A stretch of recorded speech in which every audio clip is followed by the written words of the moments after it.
اس پراسرار کہانی پاگل بیتی کے لیکھک ہیں عمران قریشی۔ بسم اللہ الرحمن الرحیم۔ رحل ٹال کے معزز ناظرین، تو چلیے بڑھتے ہیں آج کی اس پراسرار کہانی کے پہلے پارٹ کی طرف۔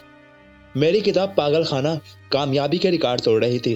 فلم کے ڈائریکٹر پروڈیوسر میری منت سماجت کر رہے تھے کہ وہ اس کتاب پر فلم بنانا چاہتے ہیں، اس لیے تحریر کے حقوق فروخت کرنے کے لیے بات چیت پر آمادہ ہیں، لیکن مجھے فلم لائن سے کسی بھی قسم کی دلچسپی نہیں تھی، اس لیے میں نے صاف انکار کر دیا۔ اب میرے ایڈیٹر کا بھی یہی تقاضا تھا کہ پاگلوں پر مزید کوئی تحریر ارسال کرو تاکہ اس پر کام کیا جا سکے۔ ان دنوں میری کتاب پاگل خانے کے اعزاز میں پاگل خانے والوں کی جانب سے خصوصی تقریب کا انعقاد ہوا اور میں مہمان خصوصی تھا۔ یہاں یہ بھی بتاتا چلوں کہ میں ان چند دنوں میں اچھا خاصا کھاتا پیتا شہری بن چکا تھا۔ سفری سیل مین والی نوکری کو خیر بات کہنے کے بعد میں نے اپنی تمام تر توجہ کا مرکز کہانیوں کی اشاعت کو ہی بنا لیا تھا۔ بہرحال تقریب کے دوران میری ملاقات ایک ایسے شخص سے ہوئی جو کھلونوں کی دکان کا مالک تھا۔ اس کی دکان شہر سے کچھ دور واقع ایک غیر معروف ٹاؤن میں تھی۔ ٹاؤن کا نام شیل ٹاؤن تھا اور آبادی تقریباً 3000 نفوس پر مشتمل تھی۔ اس آدمی کا نام ڈونی تھا۔ شکل و صورت سے نہایت معصوم اور نفیس انسان دکھائی دیتا تھا۔ سر سے گنجا اور فرہبی ماہل جسم کا مالک تھا۔ آنکھوں پر نفیس شیشوں والی اینک کی بدولت دکان کے مالک کی بجائے کسی یونیورسٹی کا پروفیسر دکھائی دیتا تھا۔ مجھے اس کی پاگل خانے میں موجودگی سمجھ میں نہیں آ رہی تھی، لیکن اس کی زبانی مجھے جس حیرت انگیز کہانی کے متعلق معلومات حاصل ہوئی وہ نہایت اچھوتی اور رونگٹے کھڑے کر دینے والی تھی۔ اس آپ بیتی کو صفحہ کرتاس پر بکھیرتے ہوئے مجھے 2 مہینے سے زیادہ کا عرصہ لگ گیا۔ تو اب آپ بیتی کی جانب آئیے جسے میں نے کہانی کی صورت دے دی ہے۔ اس کی حیرت انگیز آپ بیتی کی ابتدا اس وقت ہوئی جب اس نے شیل ٹاؤن میں چلتی ہوئی دکان نہایت سستے داموں میں خریدی۔ کرسمس کی آمد تھی۔ لوگ کھلونوں اور پھلوں کی دکان پر ٹوٹ پڑ رہے تھے۔ ڈونی نے دکان خریدنے کے فوراً بعد کرسمس ٹری آرڈر پر بنوا کر دکان کے فرنٹ پر بنے ہوئے برآمدے میں رکھوا دیے۔ شیل ٹاؤن کے مختصر افراد کا کرسمس ٹری پر ہجوم لگ گیا۔ وہ ٹری کی خریداری کے ساتھ کھلونوں اور پھولوں کی خریداری بھی کر رہے تھے، لیکن شام 5 بجے کے فوراً بعد شیل ٹاؤن کے بازار کی دکانیں بند ہونے لگی۔ لوگ خوفزدہ چہرے لیے گھروں کی جانب جانے لگے اور بازار میں یکلخت ویرانی پھیلنے لگی۔ ڈونی نے حیرت بھری نگاہوں سے بازار کی جانب دیکھا، جہاں ویرانگی کا اب عالم یہ تھا کہ انسان سے انسان جانور بھی دکھائی نہیں دے رہے تھے۔ اس نے کندھے اچکائے اور دکان میں داخل ہو کر کیش چیک کرنے لگا۔ اس کی پہلے دن کی سیل حیرت انگیز طور پر قابل رشک تھی۔ نہ جانے دکان کا پہلا مالک ایسے سستے داموں کیوں فروخت کر گیا تھا۔ یہ تو ایک منافع بخش کاروبار تھا۔ رقم کو مختصر کیش باکس میں رکھنے کے بعد اس نے باکس کو تالا لگایا اور پوری دکان میں طاہرانہ نگاہ ڈالی۔ شیلف پر رنگ برنگے کھلونے سجے ہوئے تھے۔ درمیان کے حصے میں بڑے بڑے جانوروں کے سبز بھرے لاشیں رکھے تھے۔ پرندوں کے لاشیں بھی وہاں استادہ کیے گئے تھے۔ ان سب کے علاوہ درمیان کی جگہ میں ایک بوڑھا آدمی اور بوڑھی عورت کے کپڑوں سے بنے ہوئے بت بھی کھڑے کیے گئے تھے۔ یہ سانتا کلاس کے مجسمے تھے۔ سرخ و سفید رنگ میں ملبوس خوبصورت بوڑھا جوڑا بوڑھے فرشتے کی کمر پر سرخ تھیلا لدا ہوا تھا جس میں کھلونے بھرے ہوئے تھے۔ عورت کے گبڑے وجود میں لکڑی کی لاٹھی نمایاں تھی جس پر عقاب کی تصویر کھدی ہوئی تھی۔ ڈونی کی محدود معلومات کے مطابق سانتا کلاس، جو کہ ایک فرشتے کا نام ہے، اس کے ساتھ عورت کا بت اس نے پہلے کبھی نہیں دیکھا تھا، لیکن یہاں تھا۔ کرسمس کی آمد پر اتنی جلدی بازار بند ہو جانے کی وجہ بھی اس کی سمجھ سے باہر تھی۔ باہر کیف اس نے الجھی ہوئی نگاہوں سے دکان کا جائزہ لیا، پھر لائٹ بند کرنے کے لیے بٹن کی جانب ہاتھ بڑھایا ہی تھا کہ دکان کا شیشہ کا دروازہ کھلا اور پولیس کا ایک سپاہی اندر داخل ہوا۔ ڈونی نے تفہیمی نگاہوں سے اس کی جانب دیکھا، تب وہ بولا، میرے خیال میں تم شیل ٹاؤن میں نو وارد ہوئے ہو، تبھی 5 بجنے کے بعد بھی دکان کھولے بیٹھے ہو، لیکن تمہارا یہاں مزید بیٹھنا فضول ہے، اب یہاں کوئی بھی کسٹمر نہیں آنے والا۔ کیوں؟ ڈونی نے حیرت بھرے لہجے میں پوچھا۔ دراصل کچھ عرصے سے شیل ٹاؤن پراسرار واقعات کی زد میں ہے۔ کبھی بند بازار میں سے درد بھری چیخوں کی آوازیں سنائی دیتی ہیں اور کبھی جلی ہوئی مسخ شدہ لاشیں دریافت ہوتی ہیں۔ کچھ دن پہلے 4 سے زیادہ لکڑی کے گھر آگ لگنے کی بدولت جل کر بھسم ہو گئے۔